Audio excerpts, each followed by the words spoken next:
નમસ્કાર. ઓહો, આવી ગયા તમે. જુઓ, તમે અહીં હાસ્ય, આનંદ કે સુખ જો આવ્યા હો તો અત્યારથી જ તમારી અમે માફી માંગીએ છીએ, કારણ કે આ ત્રણેયને અહીં આવવાની પરવાનગી જ નથી. આ તો ઘરડા ઘર છે સાહેબ.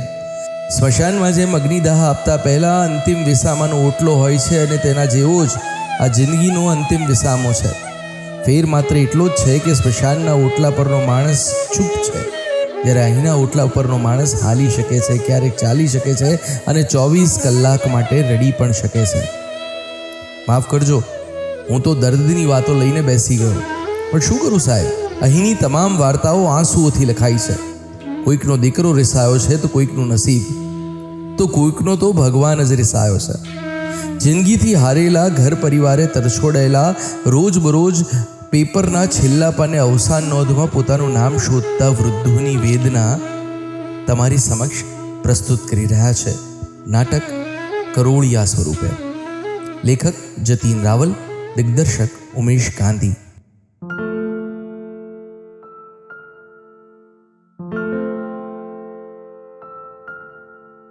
લે ચેક.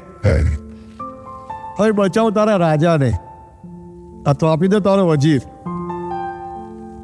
તો યાર ચેસમાં ખતરનાક દાવ પેચ ખેલે છે. એટલું તો ચોક્કસ વિચાર જ છે કે સામેવાળાનું રણ મેદાન જ ખાલી થઈ જાય, સાંજના શંખનાદ પહેલા જ હારી જવાય છે. લે કે જીતવું મારી આદત છે. તો પછી જીવન રમતમાં કેમ હારી ગયો?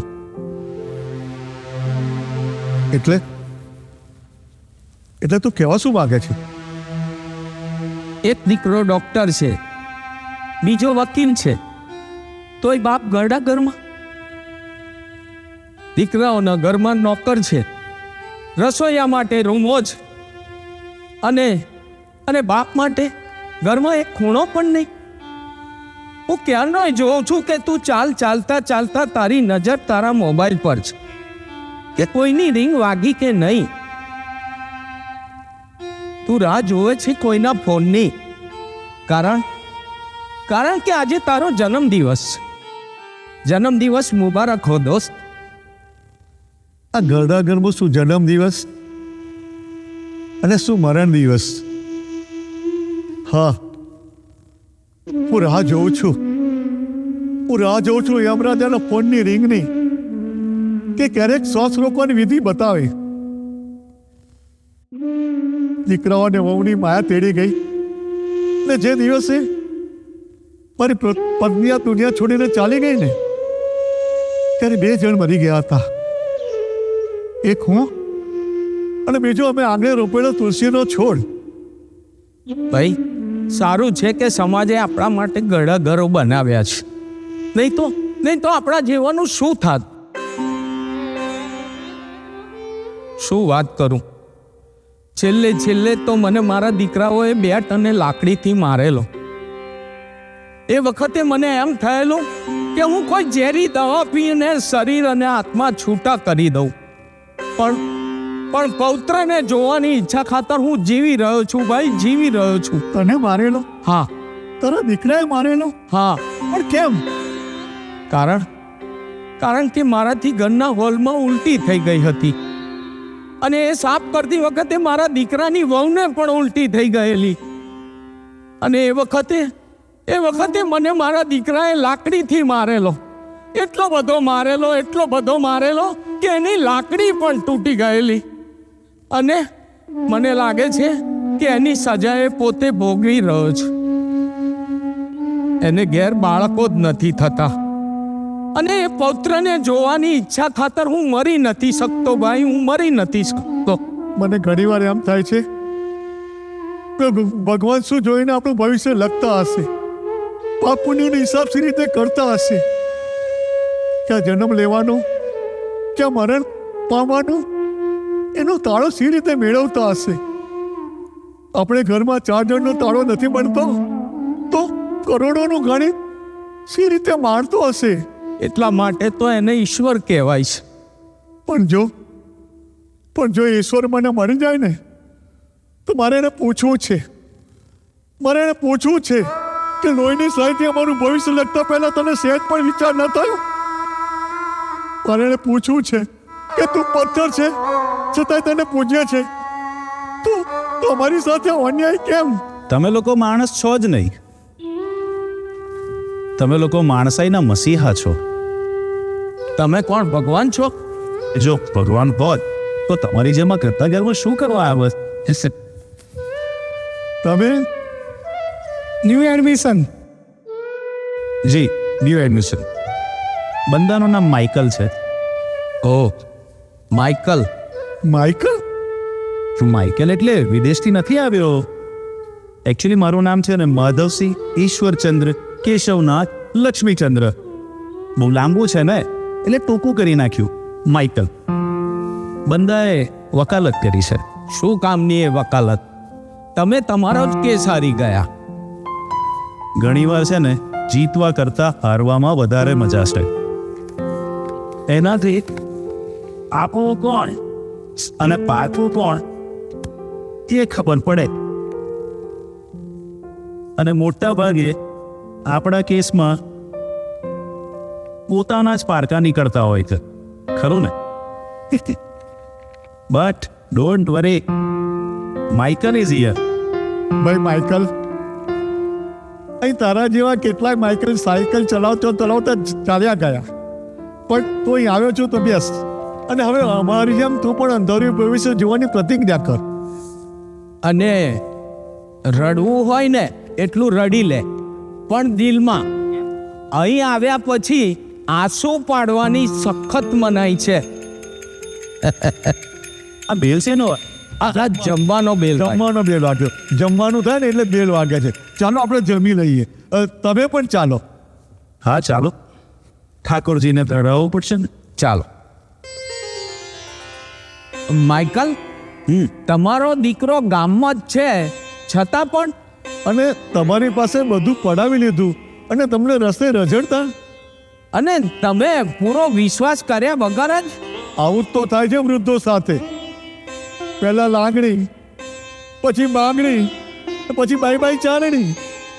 કળિયુગની કળાઓ પરાકાષ્ઠાએ પહોંચી છે, પણ એને હું જડ મૂળથી કાપી નાખીશ. આ કયા ઝાડ અને મૂળની વાત કરે છે? મારે તો બધું અત્તર જાય છે. મને તો છે ને આ ગાડા જેવો લાગે છે. એ ગાંડા જેવો લાગે છે પણ ગાંડો નથી, કરોડિયા જેવો છે. કરોડિયા જેમ અનેક તાંતણાઓ ભેગા કરીને ઝાડ બનાવશે. એમના ચહેરા પરની કરચલીઓ અગનજ્વાળા જેવી છે. એ ભલે વૃદ્ધ દેખાતો પણ યુદ્ધ માટે પૂરેપૂરો સજ્જ છે. ભાઈ માઇકલ, તમે કરવા શું માંગો છો? એક વકીલ રોકીને બે અપીલ. વકીલ? તમે પોતે તો વકીલ છો, પછી બીજા વકીલ રોકવાની જરૂર ક્યાં છે? સમય અને ઉંમર બંને આઉટડેટેડ છે, અને યુદ્ધમાં લડવા અને ટકી રહેવા માટે જરૂર છે એ યુવા વર્ગની. છે એક વકીલ, કાયદાની આંખો પરથી પટ્ટીઓને ઉખાડી શકે એવો. પણ માઇકલ, તમારી માગણી શું છે? હા, જ્યાં સુધી બાપ મરે નહીં ત્યાં સુધી એ ઘર દીકરાઓના નામે થાય જ નહીં. અને જ્યારે બાપ મરી જાય ત્યારે એ ઘર ખુદમાં ખુદ એની માના નામે થઈ જાય. અને જ્યારે મા અને બાપ બંને મરી જાય ત્યારે ઘરનો વડીલ દીકરો કે દીકરી જે નિર્ણય લે તે ખરું. પણ આવો કાયદો શા માટે? ઘર દીકરાઓના નામે થઈ જાય છે એના પછી જ તો આપણને ઘરના રસ્તાઓ બતાવવામાં આવે છે ને. એટલે જો ઘર દીકરાઓના નામે થશે જ નહીં તો દીકરો બાપને ઘરની બહાર કાઢી જ નહીં શકે. અને એનાથી 60 વર્ષ પછી આપણી છીનવાતી આઝાદી જળવાઈ રહેશે. મેં તને કીધું હતું ને કે વિચારવાનું આ માસ્ટર માઇન્ડ છે. એ ભલે આ દૂધની દિવાલોમાં આવ્યો પણ બીજાને સલામત કરવાનું વિચારી રહ્યો છે. પણ આવું માનશે કોણ? આવી અરજીઓને તો કચરા પેટીમાં જતા 2 દિવસ પણ નહીં લાગે. ભૂલ થાય છે તમારી. હવે સારા વિચારો ચર્ચાય પણ છે, અને જો યોગ્ય હોય તો એની પર અમલ પણ થાય છે. અરે માઇકલ પણ દીકરાઓ જ આનો વિરોધ કરશે. તો એમાં નવું શું છે? વિરોધ તો ગાંધીજીનોય થયો હતો, વિરોધ તો સરદાર પટેલનો પણ થયો હતો, અને આજકાલના નેતાઓને પણ ક્યાં છોડે છે. એટલે જો યુદ્ધમાં હારવાના ડરથી શસ્ત્ર જ નહીં ઉપાડીએ તો આપણા વૃદ્ધોનું શું થશે? બસ માત્ર જન્મવાનું, આમ તેમ પરિભ્રમણ કરવાનું અને મરી જવાનું. એટલા માટે આ અરજીની સાથે હું બીજી એક અપીલ પણ કરવાનો છું. તો પૂરેપૂરો રાજકારણીય લાગે છે. મને લાગે છે કે આપણા ઘરડા ઘરને તાળા મરાવશે. હા, તમે લોકો બીવો છો એટલા માટે, કારણ કે તમે આ ઘરડા ઘરમાં આવ્યા પછી બહારની દુનિયાથી વિખૂટા પડી ગયા છો. અરે રોજ નવી ઘટનાઓ થાય છે, રોજ નવો વિવાદ છે, અને એટલા માટે જ હું આ અરજીની સાથે બીજી એક અપીલ કરવાનો છું. જેમ સરકાર ઘરડા ઘર અને ઘરડા આશ્રમ બનાવે છે, તેમ દીકરા આશ્રમ અને દીકરા ઘર બનાવે. પણ આવું કેમ? હા માઇકલ, આવું કેમ?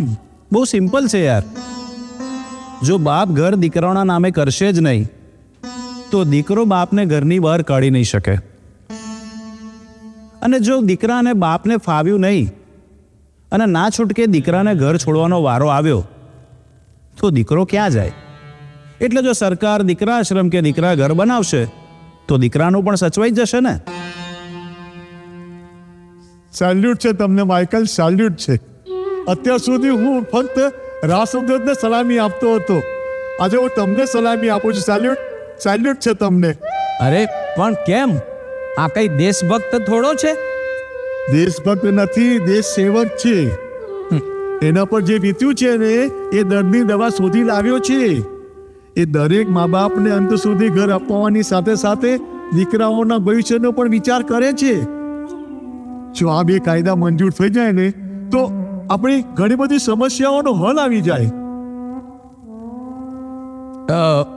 ભાઈ માઇકલ, એક વાત પૂછું તમને? પૂછો. તમે તમારા દીકરાને હજુ સુધી પ્રેમ કરો છો? પ્રેમ એ કઈ દરિયો થોડી છે કે એમાં ભરતીને ઓટ આવે. પ્રેમ તો ક્યારો છે, એ તો વધ્યા જ કરવાનું. હશે મારા દીકરાની કોઈ મજબૂરીએ એણે મને જાકારો આપ્યો, પણ દર્દ તો એને પણ થતું હશે ને. એને દર્દ થતું હશે. દીકરાના દર્દની વાત કરે છે. અરે મેં મારા બંને છોકરાઓને લાળકોટથી ઉછેર્યા, મોટા કર્યા, ભણાવ્યા, ગણાવ્યા, પાણી માંગ્યું તો મેં દૂધ આપ્યું છે. પરંતુ લગ્ન કરતાની સાથે જ બહુ ઘરમાં આવી અને ખતરાટ ચાલુ થઈ ગયો. રોજ મહેણા ટોણા, અને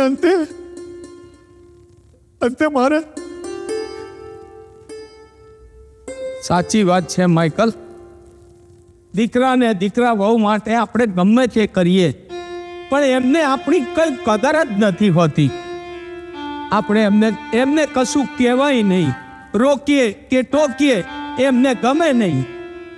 દીકરા બહુ ગમે તે કરે એમને કશું આપણે કહી ના શકીએ. આપણે એમને કંઈ કહીએ તો એમને ગમે નહીં માઇકલ. ઉમેશચંદ્રની વાત સાચી છે માઇકલ. એ ગમે તે કરે, આપણાથી કંઈ કહેવાતું જ નથી. હશે, પણ જ્યારે તમારા દીકરાઓ નાના હતા ત્યારે એના સપના પૂરા કરવા માટે તમે જે પેટે પાટા બાંધીને મહેનત કરી, એ વખતે તમે એ ભૂલી ગયા કે તમારે તમારા દીકરાઓને સંસ્કાર આપવાનો હતો. જે ઉંમરમાં દીકરાને મા બાપના પ્રેમ અને સંસ્કારની જરૂર હોય છે ને, એ ઉંમરમાં તમે દીકરાને પૈસાની દોડ પાછળ દોડાવો છો. શું એ નાના દીકરાને ખબર હોય છે કે મોટા થઈને એને એન્જિનિયર બનવાનું છે? શું એને ખબર હોય છે કે મારે અમેરિકામાં ભણવા જવાનું છે? એ સપના કોણ બતાવે છે? હા, તમારી વાત બિલકુલ સાચી છે કે પુત્રવધુ આપણી વાત માનતી નથી. પણ શું તમે તમારી પુત્રવધુને તમારી દીકરી જેટલો પ્રેમ આપ્યો? તમે તમારી દીકરીને જ્યારે સંસ્કાર આપો છો ત્યારે તમે એને પિયર પક્ષના સંસ્કાર આપો છો.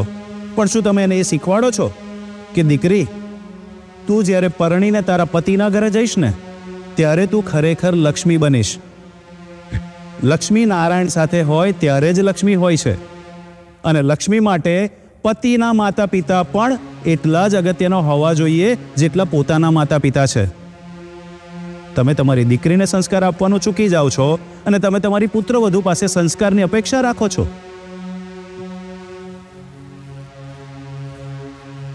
બહુ સિરિયસ થઈ ગયા નહીં?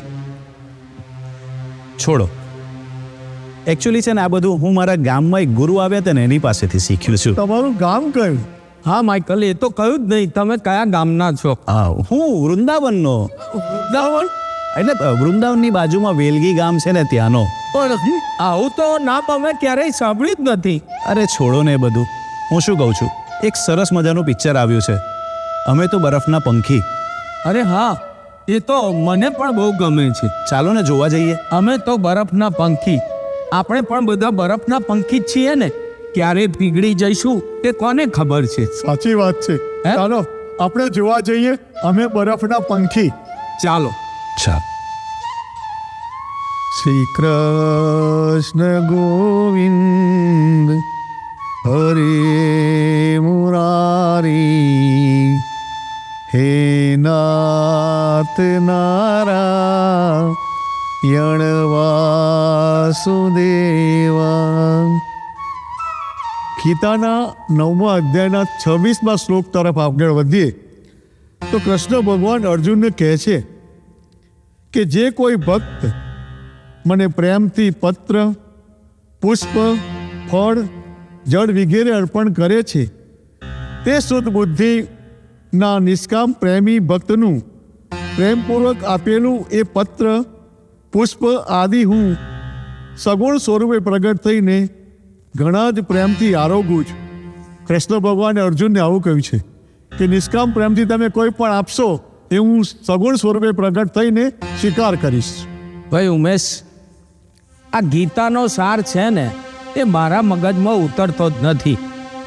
જો ઈશ્વર જ દરેકનો સારથી છે તો દરેકના નસીબમાં કૌરવો જ કેમ?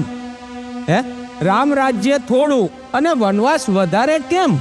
હવે તમારા સવાલો મૂકો, હાલમાં અભરાઈએ અને મને એ કહો કે આ માઇકલ છે કોણ? તમે નથી ઓળખતા? ના, આ કેવી વિચિત્ર અરજીઓ કરી છે મને.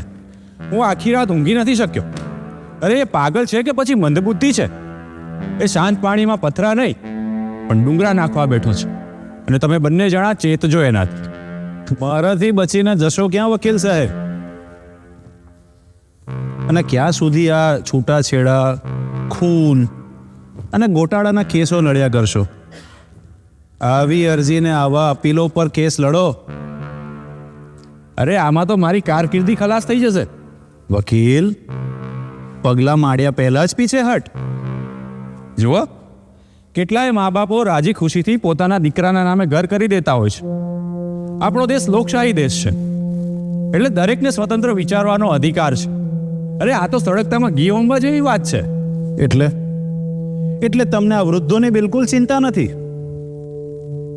જેમના ઘર છીનવાઈ ગયા, કટુ વચનો સંભળાવીને જેમના હૃદયને આઘાત પહોંચાડવાની કોશિશ કરવામાં આવી, જીવનની વળવાઈઓ લટકી ગઈ, એટલે એમને આવી સજા ભોગવવા માટે તૈયાર રહેવાનું.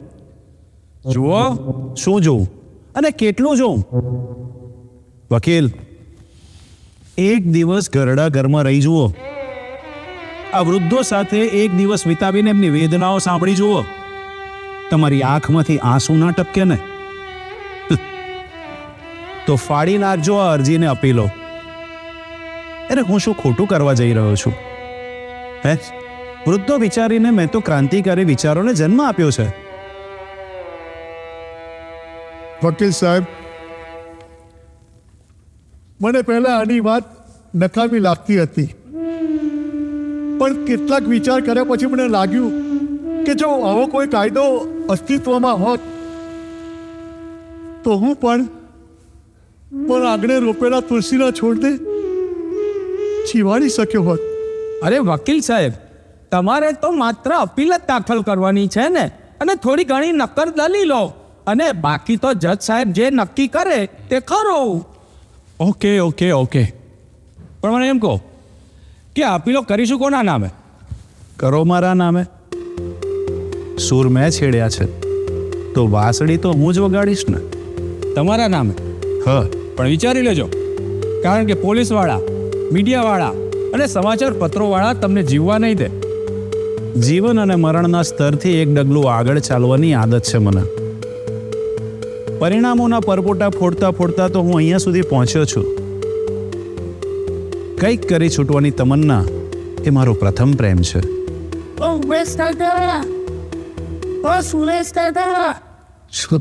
શું થયું? હશે બાજુની ઉમર સોસાયટી છે ને, હા એમાં પેલા કપિલાબેન નહીં, હા એમની 5 વર્ષની દીકરી પર બળાત્કાર કર્યો. શું વાત કરે છે? હા, અને એની લાશ એમના ઘર પાસે જ નાખી દીધી. બોલો, ત્યાં જોઈ? હું જોવા જ જાઉં છું. અરે રે, બે ભગવાન, શું થવા બેઠું છે આ દેશમાં? રોજ બળાત્કાર, રોજ બળાત્કાર, રોજ બળાત્કાર. એ કેસ હું જોઈ આવું, હો. એ કેસ હું લડીશ. વકીલ, તો પછી અમારા કેસનું શું થશે? અરે વૃદ્ધો ક્યાં કશે જતા રહેવાના છે? આ કેસ તો પછી પણ લડાશે, પણ એ કેસ અગત્યનો છે, હું જોઈ આવું. 1 મિનિટ વકીલ. એ કેસ અગત્યનો છે. તો 7 વર્ષ પહેલા બોરીવલીમાં આવો જ એક કેસ થયો હતો. એ કેસ તમે જ લડેલા ને? તો એ કેમ હારી ગયેલા? કારણ કે એમાં પુરાવા નહોતા મળ્યા. પુરાવા તો પૂરતા જ મળ્યા હતા. કોર્ટમાં નક્કર દલીલો પણ થઈ હતી. એ છોકરીના મા બાપે કોર્ટમાં ચોધાર આંસુ વહેવડાવ્યા હતા. લોકોએ મીણબત્તી લઈને ન્યાય પણ માંગેલો. ગુનેગારો પકડાયા હતા, પણ પછી એ નિર્દોષ છૂટી ગયા હતા. કારણ કે તમારા યુએસએના અકાઉન્ટમાં 2 કરોડ રૂપિયા રોકડા જમા થયા હતા. મારા અકાઉન્ટમાં 2 કરોડ જમા થયા હતા, એની તમને કેવી રીતે ખબર પડી? માઇકલ નામ છે મારું, અને મારા વિચારોની સાયકલ ચારેય દિશામાં ફરતી જ રહે છે.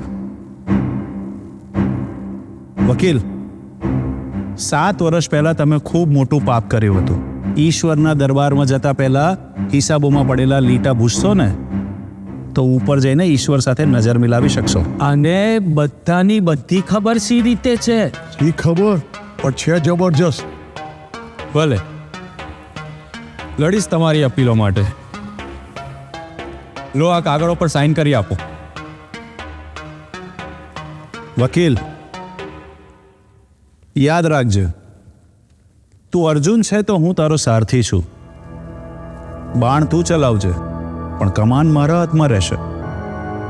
જંગ સહેલો નથી, પણ માર્ગને સરળ બનાવવા માટે હું પડે પડતારી સાથે છું. લાવ. પણ આમાં આપણને કઈ થશે તો નહીં ને? અરે અહીં જો તાળા વાગી જશે તો આપણે લોકો જઈશું ક્યાં? મારે ત્યાં વૃંદાવન. હે? હે? એટલે વેલગીમાં.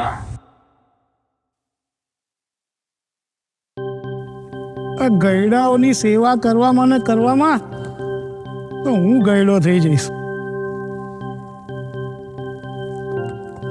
મારા હારા કશું યાદ જ નથી રાખતા. આ જો આ ઉંમરે રમકડા રમસ. એક દિવસ બંડી ભૂલી જાય,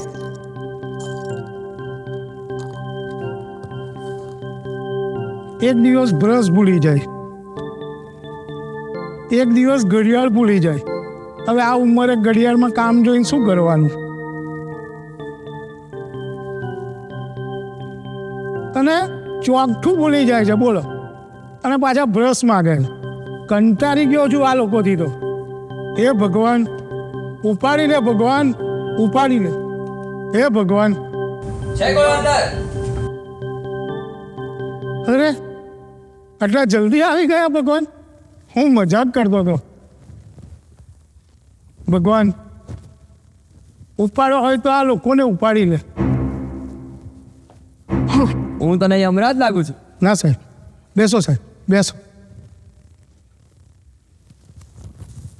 કેમ સાહેબ તમે અહીંયા?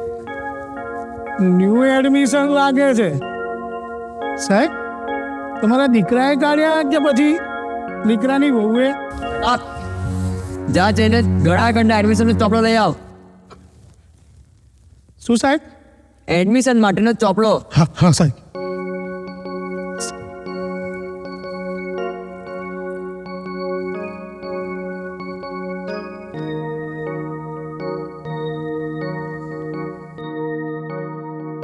લો સાહેબ એ ચોપડો.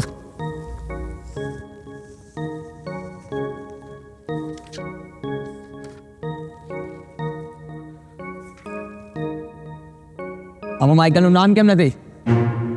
નથી એનું સરનામું કે નથી એની એન્ટ્રી? પણ સાહેબ એણે એવું કીધું હતું કે મારી પાસે પાકું સરનામું નથી એટલે પછી એન્ટ્રી કરીશું. પણ આધાર કાર્ડ તો માગવું જોઈએ ને. આધાર? સાહેબ અહીં તો બધા આધાર વગરના જ છે, પછી આધાર કાર્ડ માગીને શું કરીએ?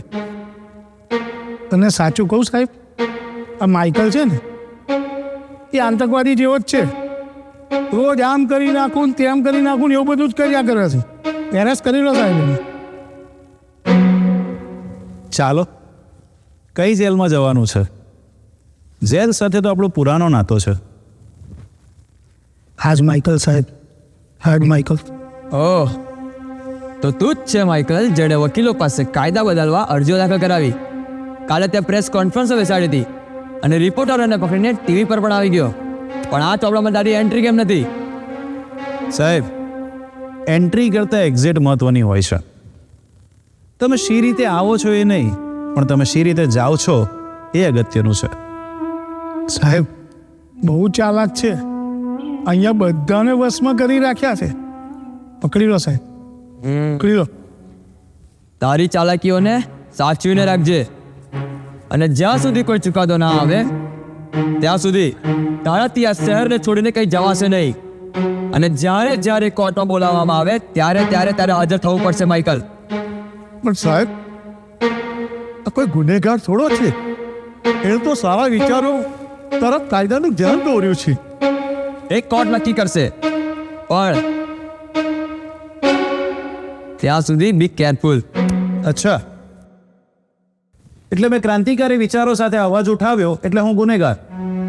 અને જે રોજ સમાજમાં ગુનાઓ થાય છે એ તમને નથી દેખાતું?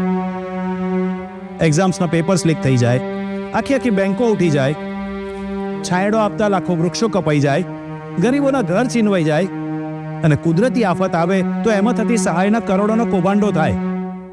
કયા ગુનેગારો પકડ્યા તમે? અને કદાચ પકડ્યા હશે તો 2-4 મહિનામાં ગુનેગાર છૂટીને બહાર. એ બધાની તપાસ ચાલુ જ છે મિસ્ટર માઇકલ. હા, બધાની તપાસ ચાલુ છે, પણ સાહુકારોના ખિસ્સા ભરાયા કરે છે. ઇન્સ્પેક્ટર સાહેબ, આજે ભલે હું અહીંયા ફસાયો, પણ મા બાપ અને વૃદ્ધો વિશે વિચારીને મેં ક્રાંતિકારી વિચારોને જન્મ આપ્યો છે.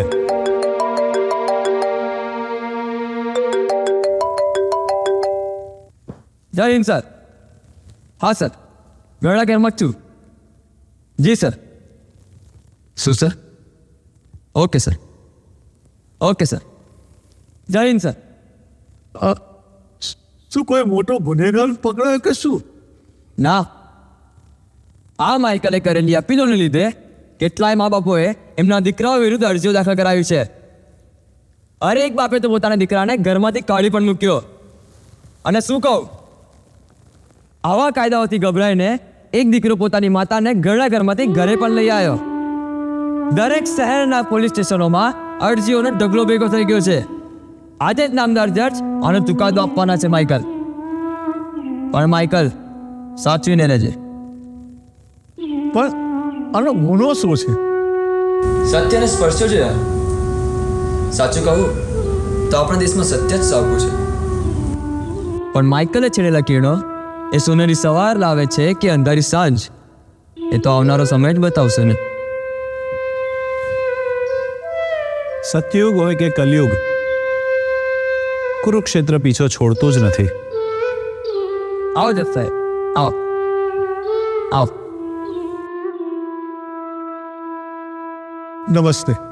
આ રજિસ્ટર જનરલ સાહેબ છે. હા, માઇકલ કોણ છે?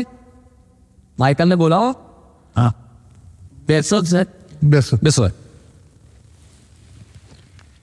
હા, માઇકલ માઇકલ, રજિસ્ટ્રાર જનરલ સાહેબ.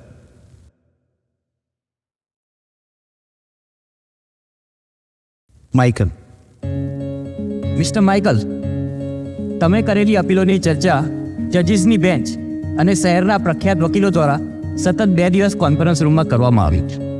બધાના મુખ પર એક જ સવાલ હતો કે માનવજાત વિશે વિચારનાર આ મસીહા છે કોણ? જજીસની બેન્ચ દ્વારા મને અહીંયા કોર્ટના ચુકાદાને સંભળાવવા માટે ઇતિહાસમાં સૌ પ્રથમવાર મોકલવામાં આવે છે. પણ સાહેબ, ચુકાદો શું આવ્યો છે? મિસ્ટર મહેતા, જી સાહેબ. ચુકાદાનો ઓર્ડર પોર્શન સંભળાવો. ભલે.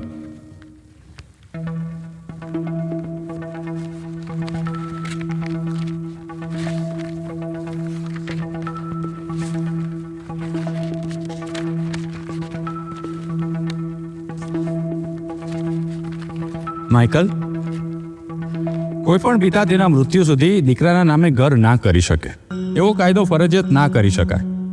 પણ જો દીકરો દબાણ કરે તો પિતા તેની અરજી કરી ન્યાય મેળવી શકશે. પિતાના મૃત્યુ બાદ માતાના નામે ઘર થઈ જાય એ માટે જો નોમિનીઝમાં માતાનું નામ હશે તો ટૂંકી કાર્યવાહી કરવાથી આ થઈ શકશે. આપણા સમાજને જરૂર છે શાંતિ, પ્રેમ અને કૌટુંબિક ભાવનાની. એટલે ઘરે ઘરમાં બાપ અને દીકરા વચ્ચેના સંબંધને એટલા મજબૂત બનાવીએ કે દીકરાઓને જાકારો ન આપવો પડે. એટલે માઇકલ, નામદાર જજ સાહેબે દીકરા ઘર કે દીકરા આશ્રમની અરજીને નામંજૂર કરી છે. મિસ્ટર માઇકલ, ચુકાદાના સંદર્ભમાં આપે કંઈ કહેવું છે? જજ સાહેબ, હું કોઈ મસીહા નથી. હું તો આ વેદનાઓ વેઠતા વૃદ્ધોની આંખોનો આંસુનો પર્યાય છું. વૃદ્ધ તો દરેકે થવાનું જ છે, તો પછી વૃદ્ધો પ્રત્યે આટલી બેદરકારી કેમ? એમને કટુ વચનો સંભળાવવા, એમની સંપત્તિ છીનવીને એમને ઘરડા ઘરના રસ્તા બતાવવા, આ બધું કેમ? જીવનના અંતની નજીક પહોંચેલો વૃદ્ધ રીબાઈ, તો ક્યાં ગઈ આપણી સંસ્કૃતિ? ઘરડા ઘરમાં સારી સુવિધાઓ હોય છે જ, પણ ઘર એ તો ઘર જ કહેવાય ને. જજ સાહેબ, મેં કરેલી અપીલો અને અરજીઓ તો માત્ર તંત્રને બેઠું કરવાનો પ્રયાસ હતો. બાકી આપનો નિર્ણય અમને માન્ય છે. મિસ્ટર માઇકલ, તમારા જેવા વિચારશીલ વ્યક્તિ એ આપણા દેશની શોભા છે. તમારા ક્રાંતિકારી વિચારોને ધ્યાનમાં રાખીને અમે સરકારને તમારા સન્માન માટે અપીલ કરેલી છે. અભિનંદન માઇકલ. અભિનંદન માઇકલ. અભિનંદન માઇકલ, અભિનંદન. વર્ષો પછી કોઈ ક્રાંતિકારીના દર્શન થયા અમને. ઉમેશ કાકા, લો તમારી બીપીની ગોળીઓ.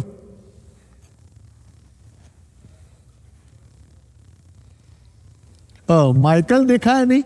કાલે સાંજે પણ નતા આવ્યા, રસોડામાંય નહીં આવ્યા, જમવા પણ નતા આવ્યા. હા, ક્યાં હશે?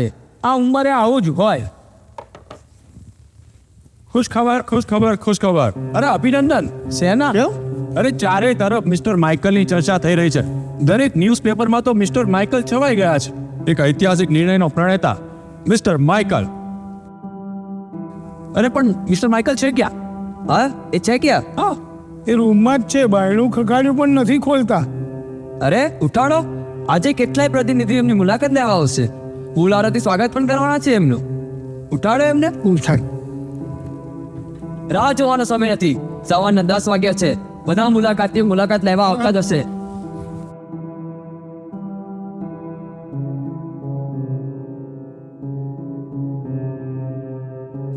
અંદર તો કોઈ નથી. હે?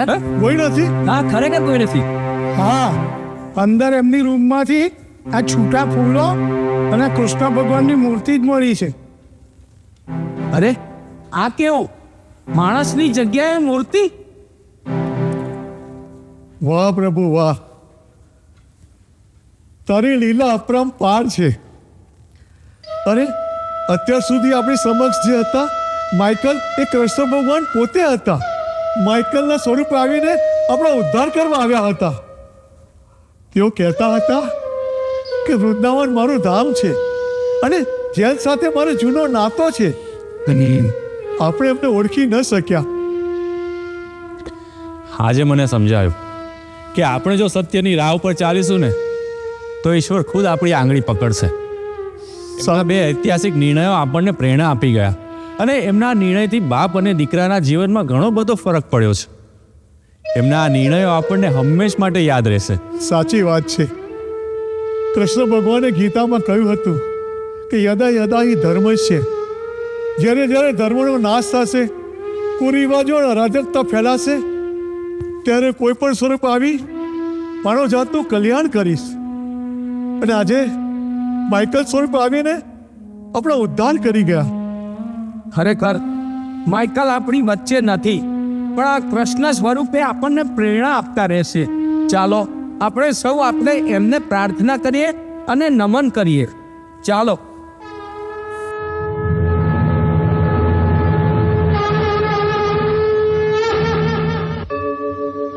यदा यदा हि धर्मस्य ग्लानिर्भवति भारत अभ्युत्थानम् अधर्मस्य